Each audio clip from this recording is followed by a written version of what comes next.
문희정의 외신 브리핑. 밤사이 들어온 국제뉴스 정리해드립니다. 문희정 국제정치평론가 전화로 연결돼 있는데요. 평론가님 안녕하세요. 네, 안녕하세요. 네, 먼저 미국 민주당의 전당대회가 화상으로 열렸다고 하는데 이 소식부터 전해주시죠. 네, 미국 민주당의 전당대회가 현지 시각으로 17일 나흘간의 일정으로 위스콘신주 밀워키에서 화상회의 형태로 유튜브로 생중계가 됐습니다. 이 오후 9시부터 2시간 동안 진행된 첫날에는 미국인들이 2년 연속 가장 존경하는 여성으로 뽑은 버락 오바마 전 대통령의 부인인 미셸 오바마와 또 바이든과 대선 후보 경선에서 맞붙었던 버니 샌더스 상원 의원의 지지 연설을 비롯해서 공화당에서 등을 돌린 존 케이식 전 오하이오 주지사와 도널드 트럼프 대통령의 지지자 등이 연설로 나서서 조 바이든 전 부통령을 응원했습니다. 이들은 주로 지난 4년간 트럼프 대통령의 분열과 갈등을 주장하는 행보들을 강력하게 비판하면서 유권자들의 결집을 호소했는데요. 특히 미흡한 코로나19 대응과 인종차별적 행태 등에 대한 비판이 주를 이뤘습니다. 네, 앞으로 계속해서 펼쳐지게 될 민주당 전당대회 이튿날인 18일에는 바이든 전 부통령을 대선 후보로 공식 지명하고 19일에는 해리스 상원 의원의 부통령 후보 지명과 수락 연설이 예정돼 있습니다. 그리고 마지막 날인 20일에는 바이든 전 부통령의 후보 수락 연설이 화상으로 진행될 예정입니다. 뉴욕타임즈는 바이든 전 부통령이 적극 투표층에서 트럼프 대통령을 평균 8에서 9%포인트 앞서고 있다고 보도를 내놓기도 했습니다.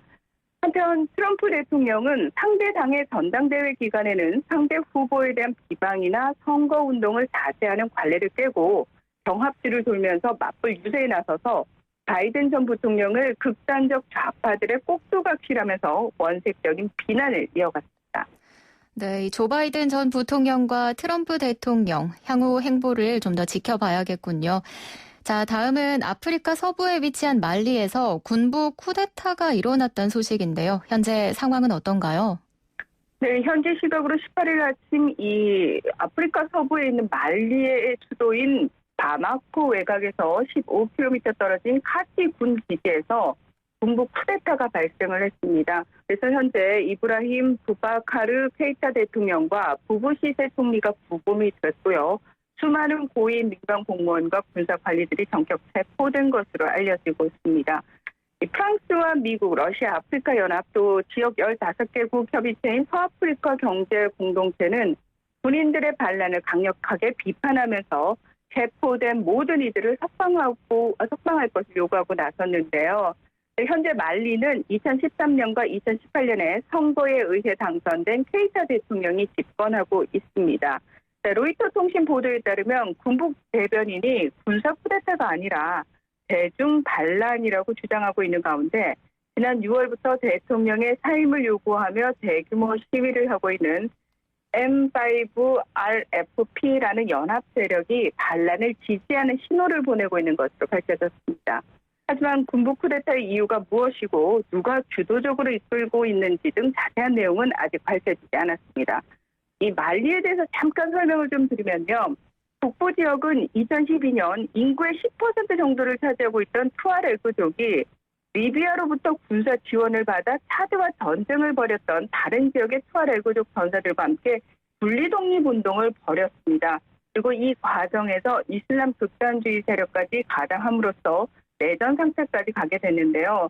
또 그 와중에 정부 지원에 불만을 품은 군부 쿠데타가 일어나기도 했습니다. 네. 말리 정부가 식민지배 국가였던 프랑스에게 도움을 요청하고 프랑스군이 개입해서 어느 정도 진정되는 듯 보였지만 최근까지도 말리 정부군과 투아레그족 그리고 이슬람 극단주의 무장 조직 간의 교전이 계속 벌어져서 혼란스러운 상황입니다. 유엔을 비롯한 국제사회는 말리의 안정을 위해서 케이타 대통령의 집권을 옹호해 오고 있지만 또다시 군부 쿠데타가 발생한 상황이라고 할 수 있습니다. 이 말리의 상황을 계속 예의주시해 봐야겠군요. 자, 이번엔 일본으로 가보겠습니다. 아베 신조 일본 총리의 사퇴설이 흘러나오고 있다고요? 네, 그렇습니다. 2차 집권에 성공한 2012년 말부터 지금까지 8년 연속 이 총리직을 맡고 있는 아베 총리는 오는 24일이 되면 일본 역사상 최장수 총리로 기록되게 됩니다. 네. 하지만 코로나19 방역 실패와 특금 비리 논란으로 지지율이 떨어진 데다 최근 건강 이상설까지 나오면서 내년 9월까지인 임기를 다 채우지 못하고 중도 사퇴할 것이라는 얘기가 나오고 있는데요. 그러니까 다시 말해서 최장수 총리 기록만 세우고 건강 악화를 이유로 물러날 것이라는 시나리오가 나오고 있는 겁니다. 특히 1차 집권 때인 2007년에 궤양성 대장염으로 1년 만에 퇴진한 이력이 있는 만큼 여야 모두 심각하게 상황을 받아들이고 있는 것으로 나타났습니다. 이 아베 총리는 지난 6월에 이어 지난 17일에 7시간에 걸쳐서 갑작스러운 건강검진을 받으면서 이 건강에 중대한 문제가 생긴 것이 아니냐는 목소리가 커지고 있는데요. 또 동시에 이런 건강 이상설을 핑계 삼아서 코로나19 대응과 개헌 등 국정과제를 제대로 마무리하지 못한 상황을 탈피하고 이 자신의 후계자에게 좀 정권을 물려주기 위한 꼼수다. 이런 의구심도 제기되고 있습니다. 네. 이런 얘기가 나오는 이유는 이 자민당의 규정상 임기를 다 채우게 되면 당원이 참여하는 총재 선거를 치러야 해서 현재 여론 지지율이 오르고 있는 이시바 시게루 전 간사장이 유리해지는 데 반해서 만약에 중도 사퇴를 하게 되면 자민당 의원들만 참여하는 선거를 통해 결정하기 때문에 아베 총리가 후계자로 생각하고 있는 기시다 후미오 전 외무상이 유리하다는 분석이 나오고 있는 겁니다. 이 아베 총리의 후임 자리를 놓고 벌써부터 자민당 내에서는 각 계파 간의 물밑 싸움이 치열해지고 있습니다. 네. 자, 다음은 인도 관련 소식인데요. 이 인도 정치권에서 페이스북과 관련해 논란이 벌어지고 있다고 하는데 이건 네네. 또 어떤 인가요? 이거는 지난 14일 미국 월스트리트 저널의 보도 내용과 관련이 있는 건데요. 네. 이 월스트리트 저널이 뭐라고 보도를 했냐면 페이스북의 증오 발언 관련 정책이 인도 여당인 인도 인민당을 편들고 있다라는 의혹을 제기한 겁니다. 그러면서 지난 3월 인도 인민당 소속 주 의원인 티 라저싱의 무슬림 혐오 발언을 페이스북이 자체 규정 위반으로 판단했음에도 삭제하지 않고 내버려 두다가 월스트리트 저널이 문제를 제기하자 그제서야 지웠다. 이런 사실을 예로 들었는데요. 네. 신문은 여기서 더 나아가서 이 페이스북 인도지사의 공공정책 부문 임원인 앙키 다스가 직원들에게 여당 소속 정치인의 위반을 벌주게 되면 인도 내에서 이 페이스북 비즈니스에 피해가 발생할 수 있다고 말했다고 주장을 한 겁니다. 이에 대해서 연방의회 제1야당인 인도국민회의 측은 힌두 민족주의 단체와 인도 인민당이 인도의 페이스북과 왓츠앱을 장악해서 가짜뉴스와 증오를 퍼뜨리고 유권자에게 영향을 미친다면서 페이스북 관계자를 소환하고 관련 조사에 나서야 한다고 주장하고 나선 겁니다. 2014년부터 정권을 잡고 있는 인도 인민당은 힌두 민족주의를 자극하는 방식으로 지지세를 결집하고 있는 극우 정당인데요. 2억 명이 넘는 인도 무슬림들에 대한 탄압과 또 극단주의적인 힌두교식 정책을 펼쳐서 비판이 제기되고 있기도 합니다. 현재 인도 정치권에서는 페이스북이 인도 여당 눈치를 보고 있다는 야당 측의 비판에 오히려 야당 측이 페이스북을 이용하려 한다는 반박이 이어지면서 논란이 벌어지고 있습니다. 네, 이번에는 이제 2달 넘게 폭우가 이어지고 있는 중국으로 가보겠습니다. 이 양쯔강과 황허에서 올해 들어 5번째 홍수가 발생했다고요?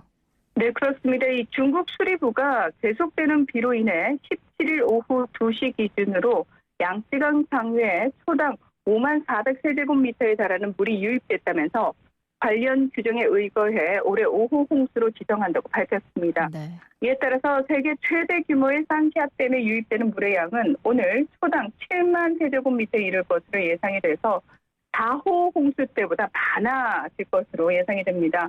CCTV는 또 18일 오전 5시쯤 황허 중로에 있는 산시성 웨이난의 관측 지점에서 유량이 초당 5만 50세제곱미터에 이르면서 올해 5호 홍수가 발생했다고 보도를 내놨습니다. 또 폭우가 쏟아진 스촨성에 위치한 푸장 등 64개 하류가 모두 경보 수위를 넘어서면서 스촨성 당국은 18일 오전 5시 홍수 응급 대응 단계를 최고인 1급으로 높인 상태입니다. 네. 그러면서 CCTV는 이 양쯔강의 지류인 칭이장 일대에 100년에 한 번 있는 홍수가 발생했다고 보도하기도 했습니다.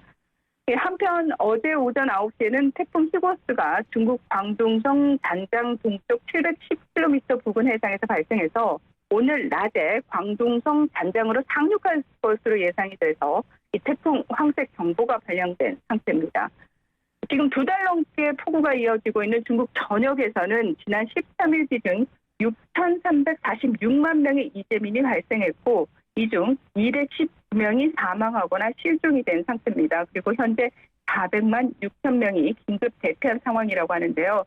직접적인 경제 손실액만 우리나라 돈으로 약 30조 5천억 원에 달하는 것으로 추정되고 있습니다. 네, 이 홍수에 이어서 태풍까지 예보되어 있는 중국의 상황도 지켜봐야겠습니다. 국제 소식은 여기까지 듣겠습니다. 오늘 말씀 고맙습니다.